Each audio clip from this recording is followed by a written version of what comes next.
sou o Joel Schlemper, sou pastor sinodal e hoje eu vou trazer a segunda mensagem dessa série que nós começamos agora em outubro, intitulada Queremos Justiça. E o tema da série de hoje é Cada um tem o que merece. E eu gostaria de começar contando duas experiências.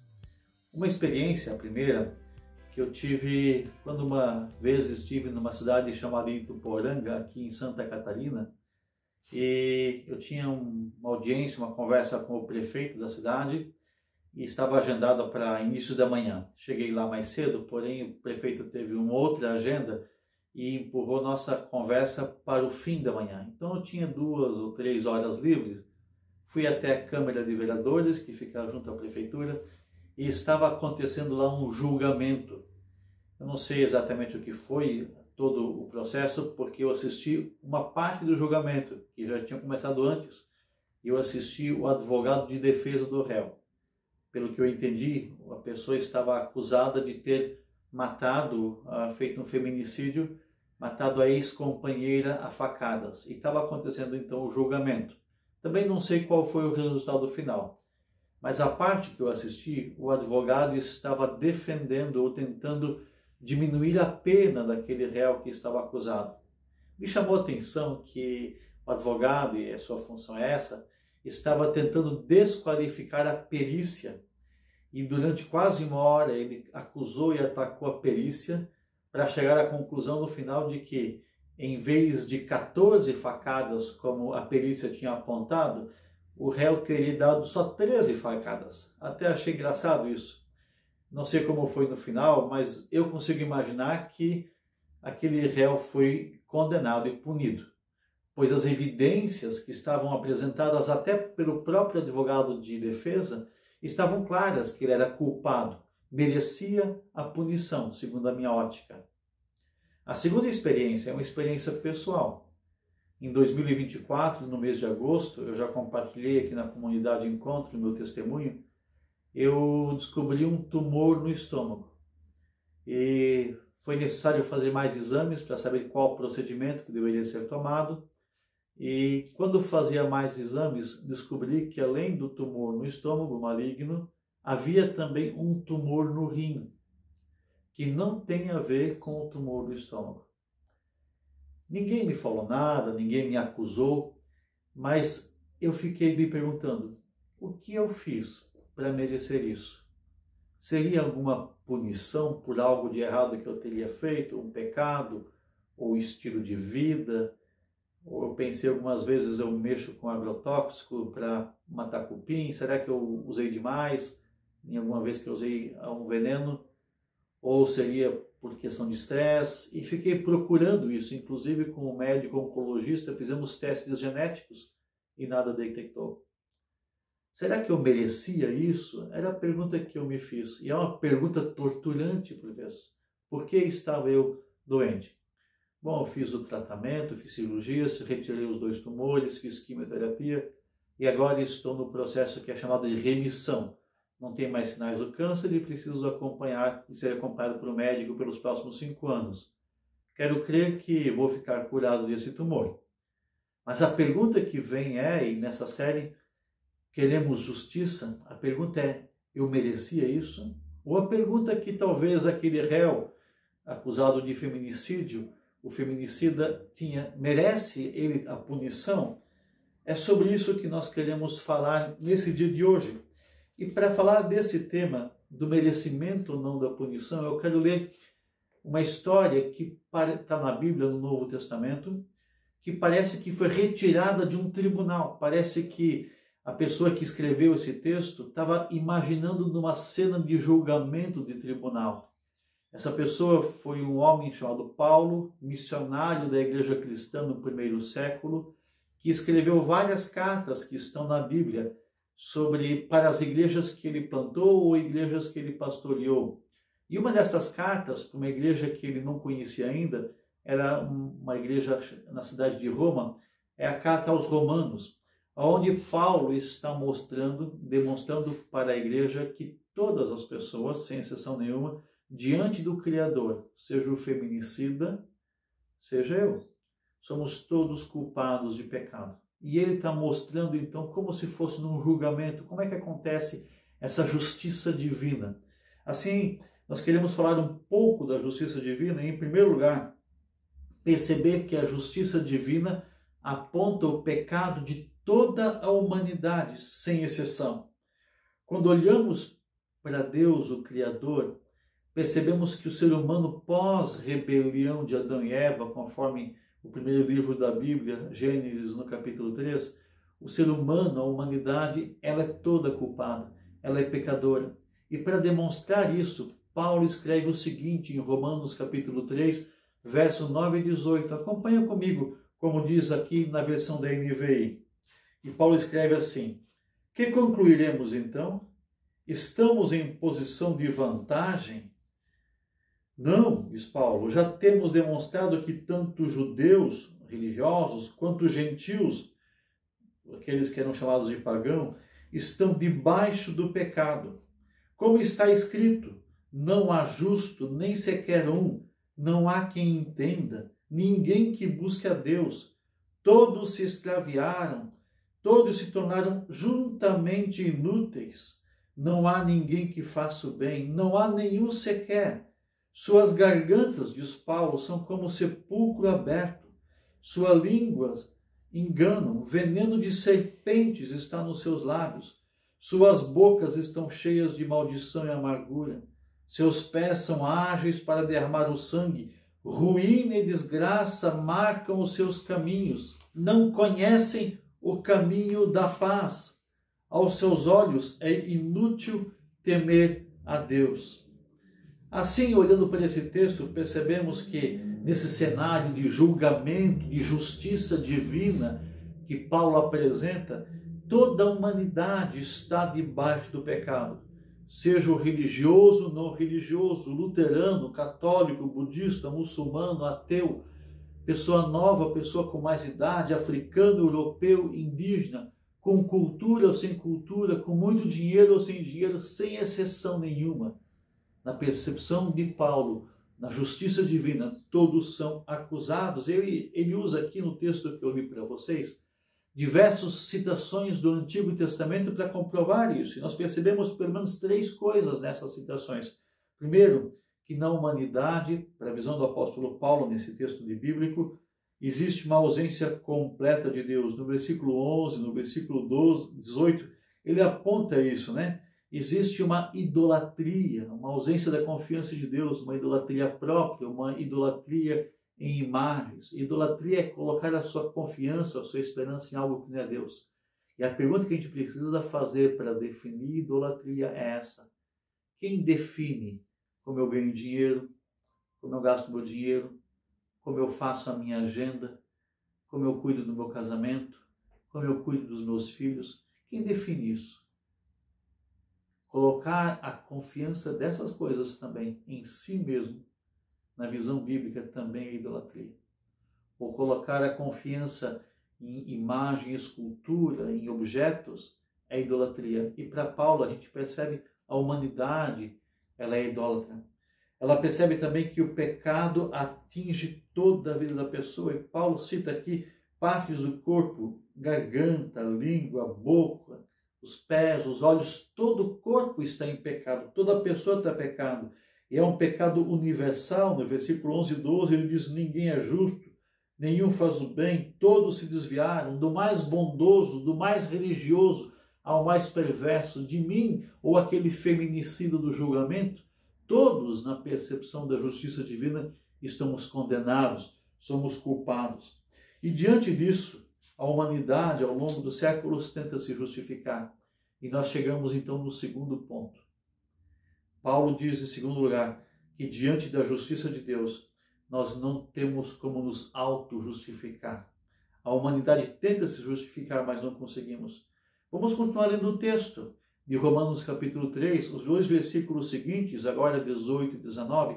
Paulo continua falando desta imagem do tribunal divino. Ele diz assim, 19: sabemos que tudo que a lei diz, o diz àqueles que estão debaixo dela, para que toda boca se cale e todo mundo esteja sob o juízo de Deus. Portanto, ninguém será declarado justo diante dele baseando-se na obediência à lei, pois é mediante a lei que nos tornamos plenamente conscientes do pecado. O que Paulo está declarando aqui nesse texto?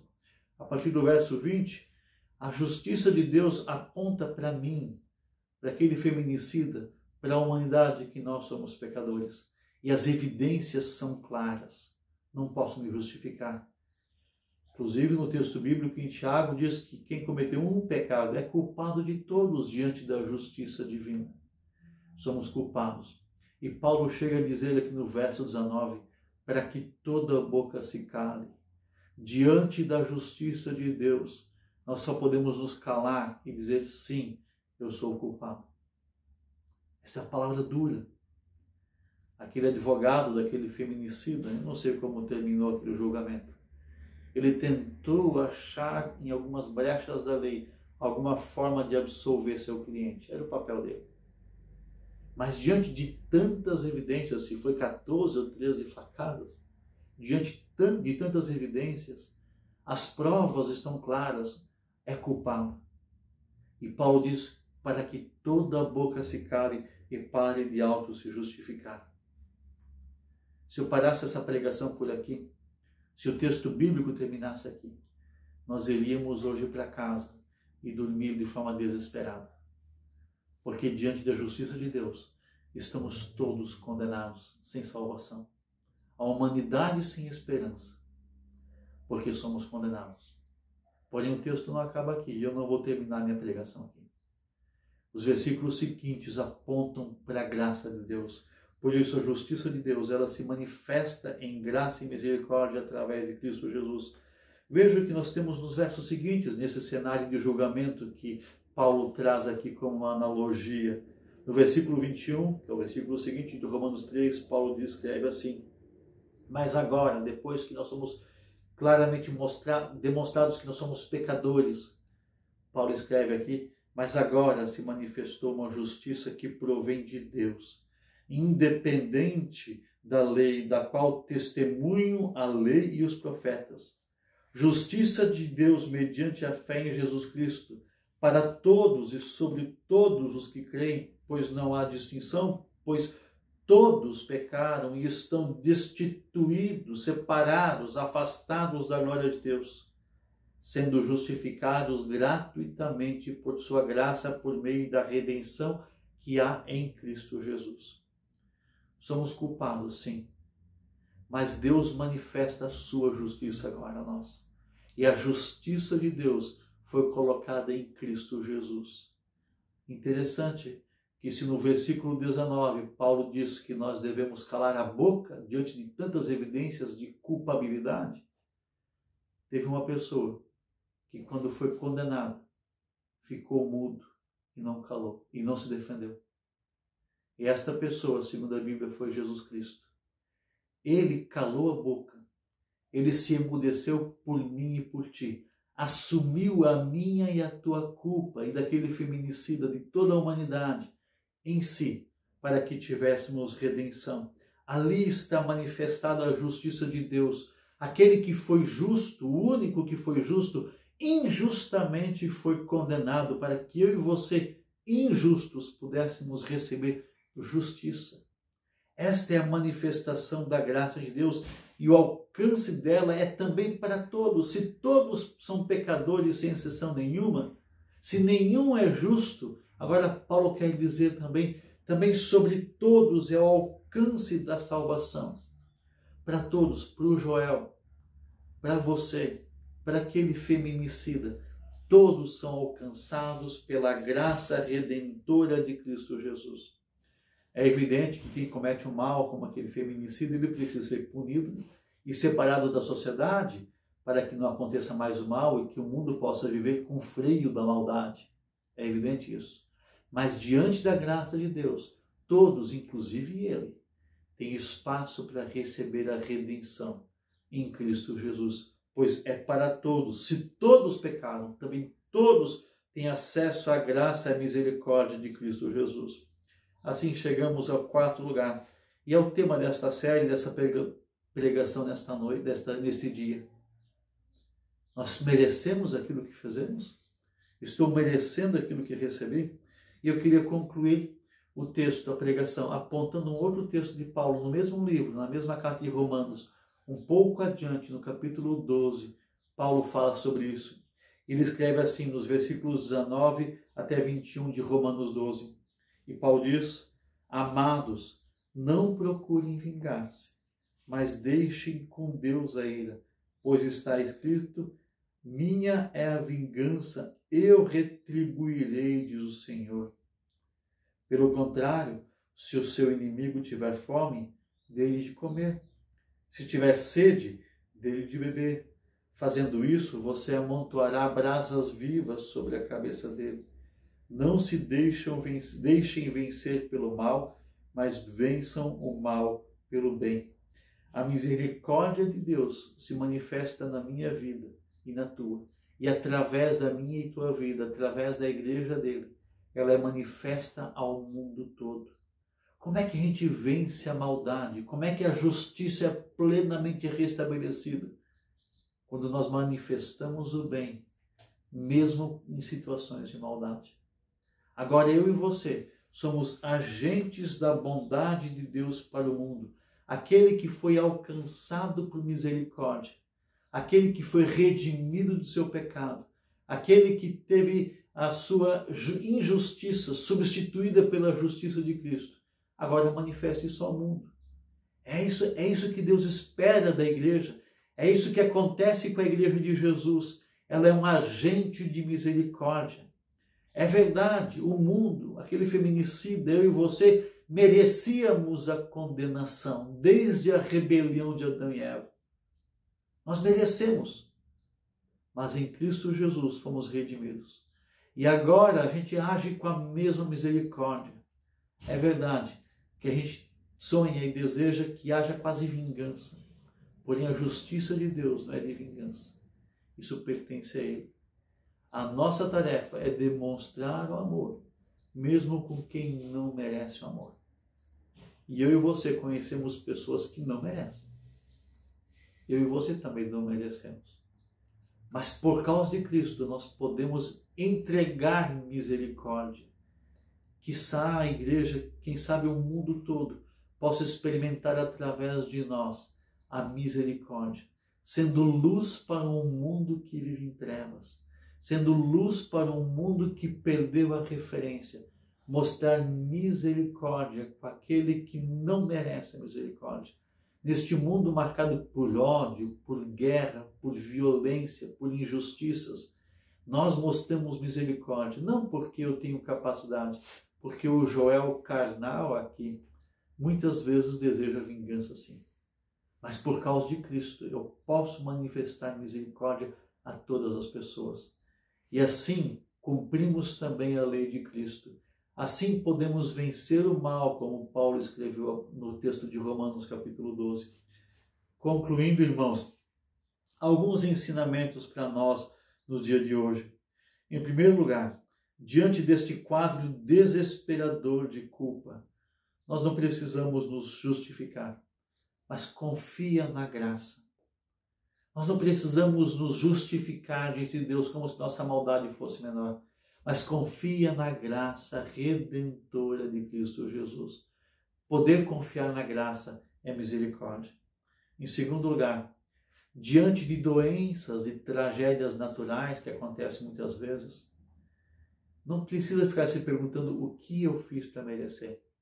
A doença, as tragédias naturais, as tragédias da sociedade, elas são sim uma consequência da rebelião desde Adão e Eva, não de um pecado individual que eu cometi, mas da rebelião. A consequência da rebelião gerou este mundo instável no qual eu e você vivemos. E por isso ficamos doentes às vezes, e por muitas vezes não tem culpa de uma ação individual, de um pecado individual, mas faz parte deste mundo. Mas mesmo assim, quando tem tragédias naturais, ou tragédias pessoais, ou doenças como eu tive, e talvez alguém que está nos assistindo aqui hoje tenha, ainda assim, nós podemos confiar que Deus é um Deus que traz a eternidade. Eu espero ficar curado. Ainda não tenho completa confiança nisso, porque eu preciso acompanhar e o tumor pode voltar. Mas se eu não ficar curado, ainda assim, eu sei que a esperança da ressurreição é a esperança que precisa me firmar. E se eu for levado antes do que eu planejei, antes do que eu imaginei, antes do que eu sonhei, ainda assim eu creio na esperança da ressurreição. Em último lugar, se nós recebemos misericórdia, não tem como não ter recebido a misericórdia do Criador. Só por causa da misericórdia de Deus é que eu e você podemos também expressar essa misericórdia adiante. Seja um agente de Cristo, um pequeno Cristo, que significa ser cristão. Seja um pequeno Cristo neste mundo, manifestando esta misericórdia àqueles que também não merecem misericórdia, àqueles que não mereciam a justiça. Mas manifeste a misericórdia de Cristo também para essas pessoas. Que Deus te abençoe também. Amém.